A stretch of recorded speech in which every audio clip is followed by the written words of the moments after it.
राम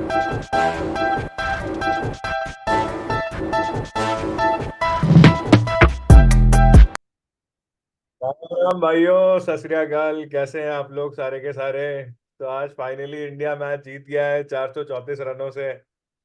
और बहुत ही जबरदस्त आज टेस्ट सीरीज देखने को मिली हमें, जहाँ पे इंडिया ने एक तरीके से इंग्लैंड को धो डाला है एकदम।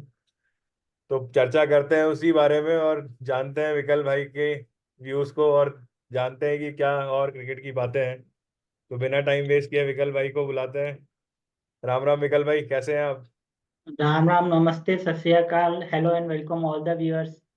जैसा कि आपको पता ही है कि इंडिया ने 434 रन की जीत थर्ड टेस्ट मैच में जीता है। और हिस्टोरिक विन, मुझे तो ऐसा लगता है कि बहुत अच्छी विन है। जी, और खास तौर से यशस्वी बड़ी है। जायसवाल, बहुत बड़ी विन है। और खास तौर से यशस्वी जायसवाल, उसने बैक टू बैक 200 रन की पारी खेली है। और किसी ने नहीं सोचा था कि पानीपुरी वाला लड़का जी, इंडिया का नाम रोशन कर देगा। इतिहास वो बनाएगा। वो ही इतिहास बना देगा। और वो एक नाटक था, अगर ये हो सकता है तो कुछ भी हो सकता है। क्या बात करी जैन साहब, आपने बहुत बढ़िया बात हाँ, बोली आपने। तो अनुपम खेर का सीरियल था, तो अगर ये हो सकता है तो कुछ भी हो सकता है, इसलिए हार्ड वर्क जी, करना चाहिए हर किसी को। जी बिल्कुल सही बात बोली कि हार्डवर्क करना चाहिए, और इंडिया ने भी हार्डवर्क किया है इस तीसरे टेस्ट मैच में जो राजकोट में खेला गया था। और बात को और डिटेल में डिस्कस करने से पहले मैं थोड़ा इंडिया और इंग्लैंड का जो स्कोर रहा वो बता दूं अपने दर्शकों को। इंडिया ने पहली इनिंग में 445 रन बनाए थे, जिसका जवाब देते हुए इंग्लैंड ने पहली इनिंग में 319 रन बनाए। उसके बाद इंडिया जब दूसरी बैटिंग करने आया दूसरी इनिंग्स में, तब इंडिया ने 430 रन बनाए और उसको अपनी पारी को डिक्लेयर किया। उसके जवाब में इंग्लैंड जो है वो 122 रन पे ही ऑल आउट हो गया है। और 434 रन से इस तरीके से इंडिया ने मैच जीता, ये ऐतिहासिक शानदार थर्ड टेस्ट मैच। तो कुछ परफॉर्मेंस की भी बात कर लेते हैं विकल भाई। आज जडेजा ने 5 विकेट लिए हैं, जायसवाल ने 200 मारे हैं, गिल के 91 रन, सरफराज के 68 रन। तो इसके बारे में क्या बोलना चाहेंगे आप? जैसे ही 557 का टारगेट मिला, तो ना उनके पास ड्रॉ का चांस था, और ना वो इतना बड़ा फोर्थ इनिंग में चेस होता ही नहीं है। जी, फिर वो डबल माइंडेड में हो गए। या तो वो बेसबॉल खेलें या डिफेंस करें, ड्रॉ की तरफ जाएं। तो वो ड्रॉ की तरफ जाने की कोशिश कर रहे थे, पर जब माइंडसेट ही चेंज हो जाए तो फिर परफॉर्मेंस कहाँ से आएगा। तो मुझे लगता है कि उन्हें जो स्टाइल है, या तो वही खेलना चाहिए, या फिर कुछ प्लेयर को उनको नॉर्मल क्रिकेट खेलनी चाहिए और कुछ को बेसबॉल। नहीं तो मुझे तो 4-1 दिख रहा है सीरीज। जी बिल्कुल। और और प्रेडिक्ट कर यशस्वी दिया था कि जायसवाल, शुभम गिल और सरफराज खान बहुत अच्छा खेले हैं। और आज तो वो रन आउट हो गए गिल, कुलदीप यादव की वजह से। जी, और दोनों ने बहुत अच्छी साझेदारी दी, यशस्वी जायसवाल और सरफराज खान ने। और दोनों नॉट आउट गए, ये अच्छा साइन है। जी, हमेशा अपने विकेट की वैल्यू रखनी चाहिए, चाहे 200 बनाओ, 300 बनाओ, 500 बनाओ। आपके पास अगर विकेट है, ग्राउंड में हो, तो ही आप जीत सकते।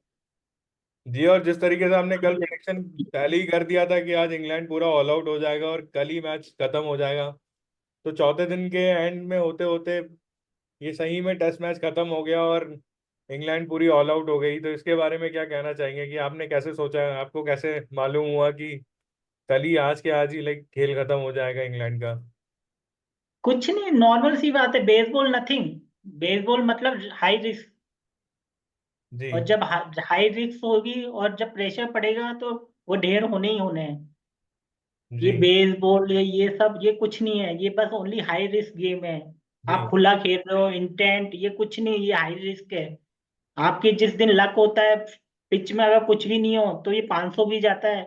और अगर बॉलर को कुछ अब में स्किल हो, चाहे कैसा भी पिच हो, चौथे दिन तो आपको चांस मिलते ही मिलते हैं। अनइवन बाउंस रहता है, और इंडियन पिच में तो फोर्थ फोर्थ डे वर्क करता ही करता है। तो हाई रिस्क पे आपके विकेट के चांस बहुत ज्यादा रहते हैं। जी बिल्कुल सही बात कह रहे हैं। और आप और जायसवाल हो गए, शुभमन गिल हो गए, और सरफराज की बैटिंग में अगर आप कुछ कहना चाहें, क्योंकि ये इंडिया के यंगस्टर्स हैं और काफ़ी नया नया ही अभी टेस्ट क्रिकेट इन्होंने खेलना चालू किया है, तो अगर इनकी बैटिंग पे आप कुछ बोलना चाहेंगे तो? तो ये तो सब डोमेस्टिक की प्रोडक्ट हैं, तो इंडिया के लिए तो बहुत गुड साइन थे। सरफराज, गिल गिल और यशस्वी जायसवाल का 74 का एवरेज है भाई डोमेस्टिक में। तो फिर तो बात ही खत्म हो गई ना। मतलब इंडिया की डोमेस्टिक में अगर प्लेयर अच्छे आएंगे तो इंडिया का तो ब्राइट फ्यूचर है। जी बस बिल्कुल। वही है कि बोर्ड बोर्ड और प्लेयर के बीच में अंडरस्टैंडिंग होनी चाहिए और सही प्लेयर आना चाहिए। जी बिल्कुल सही बात कह रहे हैं हम। उनके बीच में कम्युनिकेशन अच्छा होना चाहिए और उनके बीच में एक तालमेल अच्छा बैठना चाहिए, जिससे डोमेस्टिक भी हमारी जो इंडिया की है वो अच्छी रहे, और शायद बाय शायद हमें अच्छे प्लेयर्स भी मिलते रहें डोमेस्टिक से। तो ये बहुत ही अच्छी बात बोली आपने। उसके अलावा जो बॉलिंग अगर हम फिगर्स देखें तो आज जडेजा ने 5 विकेट लिए। उसके अलावा कुलदीप यादव ने 2 विकेट लिए, एक रन आउट हुआ, एक बुमराह ने विकेट लिया, और एक विकेट अश्विन के खाते में भी गया है। तो अश्विन के बारे में आप कुछ कहना चाहेंगे, क्योंकि वो टीम से लाइक तीसरे दिन ऑफ के लिए गए थे और चौथे दिन वो वापस आए, तो उनके कमिटमेंट के बारे में अगर आप कुछ कहना चाहें तो। नहीं, यश्विन हमेशा डोमेस्टिक को भी प्रेफरेंस देता है। वो हमेशा टीम फर्स्ट प्लेयर है। वो हमेशा, मतलब वो क्रिकेट के लिए ही बना है। मतलब वो हमेशा उसके 24 घंटे क्रिकेट रहता है। वो वो बहाने मार के या ऐसे कभी नहीं जाएगा और रेस्ट भी नहीं बहाने लेगा। में वो से आपका क्रिकेट इशारा किसकी तरफ है? आप बहाने मारने की बात कर रहे हैं तो किसी प्लेयर के ऊपर आपका वो इशारा है कुछ? बहुत है, मतलब मेंटल फकीर, ठीक जो वो होता है। ईशान किशन। जी। हाँ, और बहुत है, श्रेयस अय्यर है, जी। हार्दिक भी कम नहीं है। जी सब एक बिल्कुल। जैसे ही है। फोटो बराबर लगाते हैं वो सोशल मीडिया पे, लेकिन हाँ। अपनी जिम करने की, अपनी एक्सरसाइज करने की। तो नहीं, जब बिल्कुल। आपको टैलेंट दिया है तो आपको इसमें जीत किसी की नहीं है, बस हार इंडिया की है। जी बहुत सही बात बोली आपने। और मुझे ऐसा लगता है कि आज कहीं ना कहीं जो बुमराह हुए, सिराज हुए, कुलदीप यादव हुए, उन्होंने भी काफी अच्छा साथ निभाया, और ओवरऑल पूरे टेस्ट मैच में उन हमारे बॉलर्स ने भी काफी अच्छी बॉलिंग की है। ये जानते हुए कि हमारा एक प्लेयर शॉर्ट है, उसके बावजूद हमने बॉलिंग में बहुत अच्छा परफॉर्मेंस दिया है। और दोनों इनिंग में 10 विकेट लेना एक बहुत ही बड़ा अचीवमेंट है। जिस तरीके का पिच था, जिस तरीके की सिचुएशन थी, उसमें इंग्लैंड को पूरा ऑल आउट करना, वो भी 122 रन पे, तो कहीं ना कहीं ओवरऑल कलेक्टिवली बॉलिंग का भी काफी अच्छा इसमें पार्ट वो रहा तो है।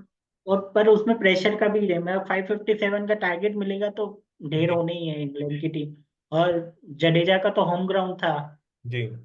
और कुलदीप यादव ने 2 विकेट लिए, बहुत अच्छी बॉल की उन्होंने। पहले टेस्ट मैच में भी बहुत, पहला जो स्पेल रोहित शर्मा ने उससे कराया था 10-12 ओवर का कंटिन्यू, बहुत ही शानदार कराया था वही। और जो रूट के विकेट के बाद दूसरा टर्निंग पॉइंट कुलदीप यादव ही था। जी बिल्कुल। और उसके अलावा यशस्वी जायसवाल ने आज वापस से अपना दूसरा दोहरा शतक बनाया, और अब काफी बड़े बड़े स्कोर वो टेस्ट मैच में ऑलरेडी लगा चुके हैं। अगर आप देखें तो उन्होंने कुछ 170 के करीब वेस्ट इंडीज के खिलाफ बनाया था। उसके बाद इस सीरीज में 2 डबल 100 इंग्लैंड के खिलाफ वो बना चुके हैं। तो क्या लगता है आपको कि जायसवाल आपको कैसा टैलेंट दिख रहा है, और क्या लगता है कि आने वाले वक्त में कितने रिकॉर्ड्स तोड़ने वाला है वो इंडिया के लिए? इंडिया में तो वो गजब ही करेगा। बस ऑस्ट्रेलिया और इंग्लैंड में मुझे देखना है कि वो उसकी बैटिंग कैसी रहती ऐसी है, होती है। क्योंकि अभी बहुत 22 साल का ही है। तो अभी बहुत क्रिकेट बाकी है। और इंडिया में ऐसा ही रहता है कि शुरू में 1-2 साल अच्छा परफॉर्मेंस रहता है और फिर एक एक बैड टाइम आता है, तो फिर कंसिस्ट बस जल्दी से खत्म हो जाए, लंबा ना चले। क्योंकि बैड टाइम तो सबका ही आता है, पर जी। बड़ा प्लेयर वही होता है उस बड़े जो उस बैड टाइम को जल्दी रिकवर हो जाए। उसके अलावा इंडिया को रविचंद्रन अश्विन ने वापस आज चौथे दिन इंडियन टीम को ज्वाइन कर लिया है, और वो चौथे और पांचवें टेस्ट मैच के लिए भी अवेलेबल रहेंगे। तो उसके बारे में अगर आप कुछ इन्फॉर्मेशन दे सकें अपने व्यूअर्स को। नहीं, अब इतनी बुरी हार के बाद इंग्लैंड का रिकवर करना मुझे तो बहुत ही मुश्किल लग रहा है। जी। इंडिया बहुत, इंग्लैंड टीम बहुत प्रेशर में रहेगी अब। और आप कोई चेंजेस देख रहे हैं चौथे टेस्ट मैच में इंडिया की तरफ से, या फिर रजत पाटीदार जैसे हो गए, या एक दो और कोई चेंजेस, या सेम टीम के साथ ही इंडिया जाएगी?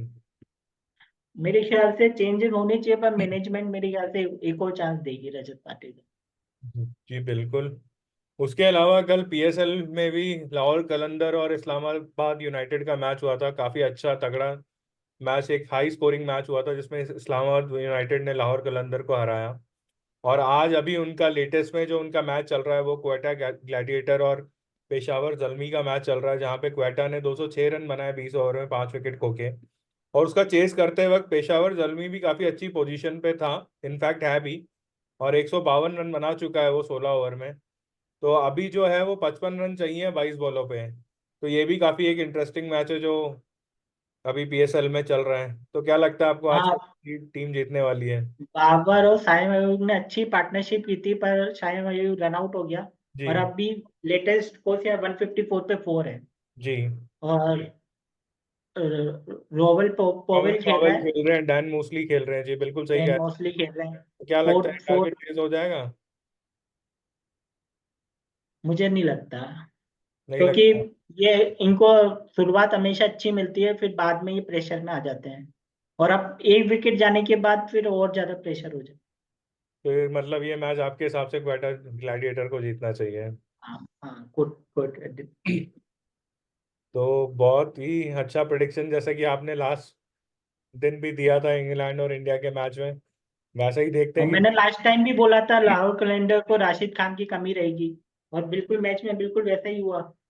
जी उनके बिल्कुल। मिडिल ऑर्डर में विकेट ही नहीं गिरे। जी बिल्कुल सही बात कह रहे हैं। उसके अलावा रोहित शर्मा की जो प्रेस कॉन्फ्रेंस हुई, उसमें उनसे यशस्वी जायसवाल के बारे में पूछा गया, जिसमें उन्होंने कहा कि मैं उसके बारे में कुछ नहीं बोलना चाहता और उसे बस अभी खेलने दो, वो जितना बैटिंग करेगा उतना ही अच्छा है इंडिया के लिए।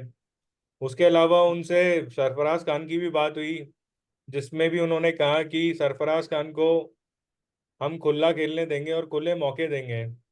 तो वो सरफराज खान के लिए भी काफ़ी श्योर है और काफ़ी लाइक पॉजिटिव है उनको लेके। तो आपको लगता है कि सरफराज खान आने वाले वक्त पे इंडिया के मिडिल ऑर्डर में काफ़ी मजबूत किरदार निभा सकते हैं? अब इसके लिए इंडियन मैनेजमेंट को भी क्रेडिट जाता है, क्योंकि पुजारा ने 800-900 रन बनाए थे इस डोमेस्टिक प्लेयर में, अभी तो भी उन्होंने 100 उनको मारा है।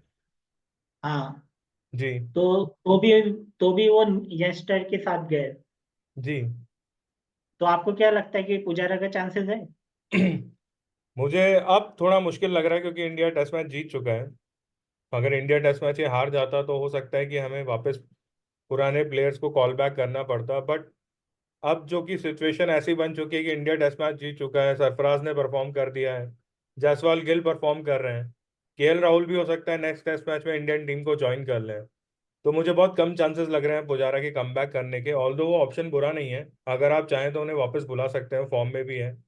कल ही उन्होंने डोमेस्टिक में एक वापस से एक बढ़िया 100 मारा है। तो मुझे ऐसा लगता है कि अगर ज़रूरत पड़े तो क्यों नहीं बुलाना चाहिए, बिल्कुल बुलाना चाहिए। अदरवाइज मुझे टीम अभी काफ़ी बैलेंस दिख रही है। और अगर केएल राहुल टीम में वापस आते हैं तो रजत पाटीदार की जगह सीधा सीधा टीम में एंट्री उनकी हो जाएगी। उसके अलावा मैं ध्रुव जुरैल को अब बाकी के टेस्ट में तीनों जो दो बचे हैं उनमें मैं मौका देना चाहूंगा। तो मुझे लगता है इंडिया की टीम सेटल्ड है और हाँ इंडिया कोई ज़्यादा चेंजेस नहीं करेगा। हाँ, शायद एक चेंजेस हो सकता है रजत पाटीदार का, बाकी तो सेम टीम ही जाएगी। जी। और और यस्टरडे अफगानिस्तान और श्रीलंका का T20 भी हुआ था, तो 3 रन काफ़ी। से श्रीलंका जीत गया। जी काफ़ी क्लोज मैच हुआ था वो। काफ़ी मतलब एकदम नेक टू नेक मैच हुआ था वो, काफ़ी। अफगानिस्तान भी। ओनली 10 10 बॉल पे 13 रन चाहिए थे और 3 विकेट जी। बाकी थे, पर अफगानिस्तान वो प्रेशर हैंडल नहीं कर पाई। बना नहीं कर पाया, राइट, बिल्कुल सही कह रहे हैं आप, तब तब प्रेसिडेंट। उनके कप्तान नॉट आउट रहे और अच्छा खेल रहे थे वो। नहीं, Afghanistan team no doubt T20 में काफ़ी हाँ अच्छी टीम मानी जाती है और काफ़ी अच्छा इंप्रूवमेंट वो कर रहे हैं ओवरऑल। तो मुझे लगता है कि जो ये T20 सीरीज है अफगानिस्तान और श्रीलंका की, ये बहुत ही इंटरेस्टिंग और एक्साइटिंग रहेगी फॉर नो डाउट। तो विकल्प भाई, जाने से पहले और कुछ आप कोई मैसेज, कोई संदेश देना चाहें? हाँ, हमारे व्यूवर्स आपसे जानना चाहते हैं कोई नई वेब सीरीज, कोई मूवी, या इनको रिकमेंड करेंगे आप? जी हाँ, हमें काफ़ी कमेंट्स आ रहे थे लोगों के कि आप कौन सी मूवीज़ देखते हो, कौन सी वेब सीरीज देखते हो। तो अभी तो हमें इतना टाइम नहीं मिल पा रहा है, पर श्योरली हमने जो देखी है सीरीज, वेब सीरीज जो भी हम देखेंगे आगे से वो आपको ज़रूर बताएंगे। और आपको अच्छी सीरीज बताएंगे, अच्छी मूवीज बताएंगे, जो भी हम लाइक देखेंगे तो हम आपको ज़रूर रिकमेंड करेंगे। अगर आपने विकल्प भाई कोई देखी हो तो आप बता सकते हैं। नहीं, लास्ट मूवी मैंने फाइटर देखी थी, और फाइटर ठीक देखी थी? ठीक मूवी थी। ठीक मूवी थी। तो गाइस फाइटर देख सकते हैं आप, विकल भाई की परमिशन है, उन्होंने इस मूवी को बता दिया है, बढ़िया। तो आप जाके ज़रूर देख सकते हैं अगर आपने अभी तक नहीं देखी हो तो। बाकी उसके अलावा जो है, वो एक T20 का हम सेगमेंट करने का सोच रहे हैं, T20 के वर्ल्ड कप के बारे में हम चर्चा करने का सोच रहे हैं। तो उसके लिए हम अपने एक दो गेस्ट जो हैं हमारे उनको भी बुलाएंगे, और उनके साथ फिर हम ज्वाइन करके एक T20 का सेगमेंट बनाएंगे।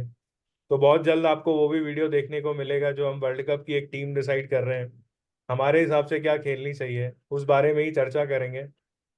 तो बस यही थी आज जो भी न्यूज़ थी क्रिकेट की जगत में। तो थैंक यू सो मच भाइयों, please keep subscribing, keep liking and keep sharing this channel. And please ज़्यादा से ज़्यादा शेयर करिए ताकि हमें सपोर्ट मिले। और आप जब भी ज्वाइन करना चाहें तो आप प्लीज़ हमें मैसेज कर सकते हैं, मेल कर सकते हैं। हम अपना मेल भैया आईडी और यूट्यूब चैनल हमने डिस्क्रिप्शन में दे रखा है, आप डायरेक्टली हमें मैसेज कर सकते हैं। तो डिस्क्रिप्शन में जाके आप हमें लाइक अप्रोच कर सकते हैं। तो प्लीज़ करिए। भैया आपका ही चैनल है, जी विकल और भाई। ज्यादा से ज्यादा सब्सक्राइब करो भाई। जी बिल्कुल। और मिलते हैं अब अगले वीडियो में कुछ और क्रिकेट की बातों को लेके। तब तक के लिए जय हिंद, जय भारत, वंदे जय मातरम। हिंद जय भारत, वंदे मातरम।